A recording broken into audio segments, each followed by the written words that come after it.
it's the Broke Game Girl. Welcome back to Dream Daddy on bonus level. We are about to start our second date with Bad Dad Robert. I don't know where we're going. I don't know what we're gonna be doing. Hopefully we don't break any more cars in the process. Cool. You plan on going out like that? I look down and realize that I am, in fact, not wearing pants. I mean, I don't mind. Right, 1 second. I run inside and throw in my going out pants, shoes, and a jacket. I grab my keys and meet Robert back outside. Ready? Ready. Hop in. Oh, Bad Dad, we love you because you're so rugged and mysterious. I jump into the passenger seat of his old red pickup truck. I have to move a few empty cigarette packets and gas station receipts out of the way before I can sit. Robert silently starts the car and we drive out of the cul-de-sac. Ooh, where are we going? You like Tom Waits? Oh my god, your car is awful. Oh, it's gonna break down on us. Love Tom Waits. Before I can answer, Robert turns up the radio. Yep, that's Tom Waits all right. He lights a cigarette and cracks the windows. We drive together in silence. So, where are we going? Robert doesn't respond. Robert? No, he likes the silence. Oh, I heard you. He still doesn't answer my question. I look out the window and notice that Robert's taking us to the highway. I twiddle my thumbs. Well, whatever I've gotten myself into, looks like I'm in it for the night. I settle into my seat and watch streetlights pass by. I glance over to Robert, who's driving intently. He looks tired, as he always does, but there's something a bit more there that I just can't place. Say nothing. He likes silence. I remember what Robert said about hating small talk and decide to keep my mouth shut. Yes, good. Good job. He notices me staring. Stop looking so nervous. I'm not nervous. I'm a little nervous. Just hang on, we're almost there. Almost where? I have no idea where we are. I think we're moving at a slight incline, but I'm not so sure. We eventually come to a stop. Robert gets out of the car, and I sit for a second, unsure if he wants me to get out too. What are you waiting for? I hastily exit the car. Robert sits on the bed of his truck and pats the space next to him. Oh, are we stargazing? Oh, look, it's so pretty. Aww. I sit down and take in the view. We're on a hill overlooking the city skyline against the bay. The cool night air rustles some trees near us as lights blink in the distance. Off to the side, I can see an entrance to a dense forest. Man, it's all so gorgeous. This is where I come to masturbate. What? I'm kidding. What's wrong with you? This is my little spot where I come to think. It's nice. You can see the whole city from up here. Really gives you some perspective. Robert reaches behind him and pulls something out from under his jacket. It glints in the moonlight, and suddenly I realize what it is. Oh shit, that's a knife! Oh. Please don't stab me. Robert reaches into his pocket and pulls out a small piece of wood. Please don't stab me with that either. Robert takes the knife to the piece of wood and starts carving at it. Oh. I breathe an audible sigh of relief as Robert looks at me sideways. Did you think I was gonna stab you just now? What? No. Hate to break it to you, but I did in fact bring you out here to harvest your organs. ... Play along. Yeah, well, you think you caught me in your trap, but I knew. For years I've been putting the most vile junk food in my body in preparation for this day. Come at me, friend, and reap what you will. 2 steps ahead of you at all times. That's how I operate. Ha! Nothing gets past you, huh? Robert reaches into his pocket and pulls out a folding knife that he opens and hands to me. I'm gonna warn you, the last guy I had a knife fight with lost 3 fingers because he didn't know the 8 basic rules of knife fighting. You're familiar, correct? I honestly can't tell when you're kidding. I'm so many levels of irony deep that I've forgotten what humor is. He and I laugh. Have you ever whittled before? Oh, yeah, from time to time. Considering I'm not a grandpa, no. What do you mean by that? Well, I just thought that you would have a block of wood shipped to you along with your first Social Security check. Houseman, I'll have you know that whittling is a time-honored tradition enjoyed by both young and old alike. That you're dismissing it before you've even tried it speaks volumes about your character. However, because I've gotten to know you for some time and have come to think of us as friends, I'm willing to attribute it to ignorance instead of malice. What I'm trying to say is, go get that stick. Robert motions to a good-looking stick on the ground. Ooh, it's so good-looking. Mm-hmm. Perfect for potential whittling. I pick it up. The most important thing to remember while whittling is to cut with the grain, not against it. If you cut against the grain, the wood's gonna splinter. Isn't the most important thing safety? No. Getting hurt comes with the territory. Look at my damn hands. I look at his damn hands. They're calloused and covered in little white scars. They are very nice hands. You can't make a stick omelet without breaking a few hand eggs. Wow, that is some sentence. I would pay good money to actually hear Danny Sexbang say that out loud instead of just these like random grunts and, huh, what? Are we whittling? Knife that wood. What am I doing? Okay.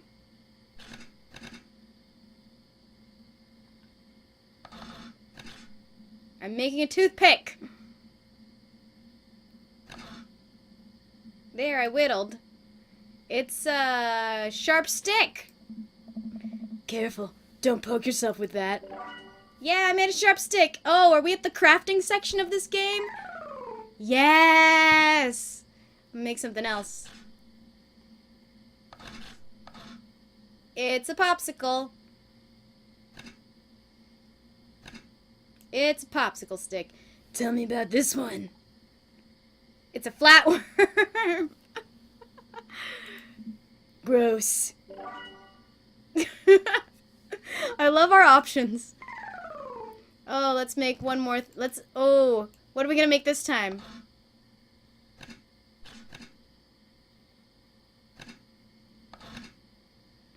It's a Russian nesting doll. It's a bunch of wood chips. It's a toothpick. What's the story here? Something to make me look tougher. Toothpick? Or something to make me look tougher? Because they're both, those are synonymous things, ladies and gentlemen. It's working. I think you could take me in a fight, probably. You made tough guy accessory. Do I get to keep all this? I'm really excited about this whittling now. Come on, let's make something good. It's an egg. What's this? Chicken nugget, I don't know, or Ouija board planchette. Let's go with chicken. I don't know. I don't know. And that's just fine. Personal whittling You made personal whittling progress. How many whittles are we gonna have to whittle, Lou? What's all this about? This is our date. It's, nice form. What's it supposed to be?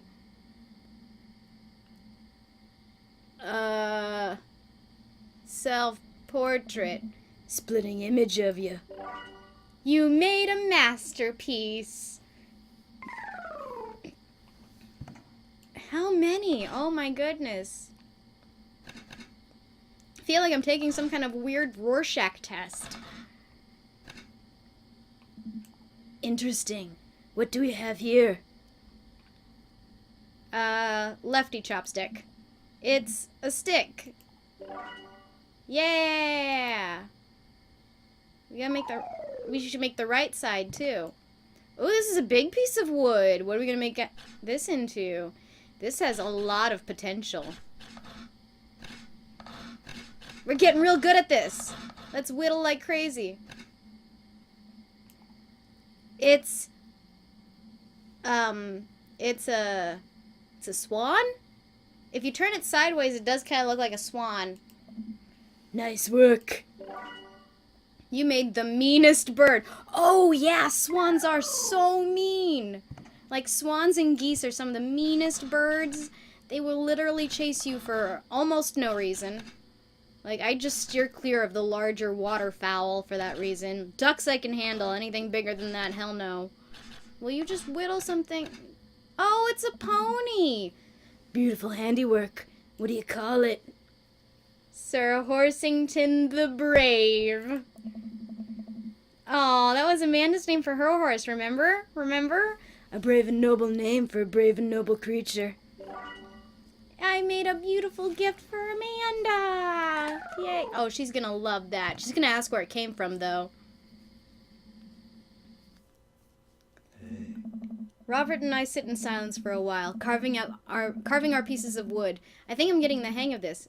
It's actually kind of relaxing. I glance over to see what Robert's working on. He's carving a smaller wooden knife? Ah! While I'm distracted, the knife slices into my thumb. Blood gushes all over my little wooden carving. Oh no! Just, that's our only option is, That's actually, like, what I would do, though. I got my, fingers stuck in a car door once, and it was, like, locked behind me, and I had to be like, could you unlock that, please? It's amazing how much of your cool you can keep when you're in distress, if it's just, like, bodily harm. Robert is lost in carving and doesn't notice me bleeding everywhere. Robert still doesn't notice. Robert, I'm dying. I'm bleeding to death.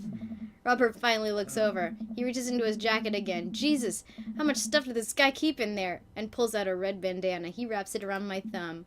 Hold tight. He hops off the truck and I can hear him rummaging around in his car. He comes back a moment later with a well-stocked first aid kit. Look, this guy is prepared.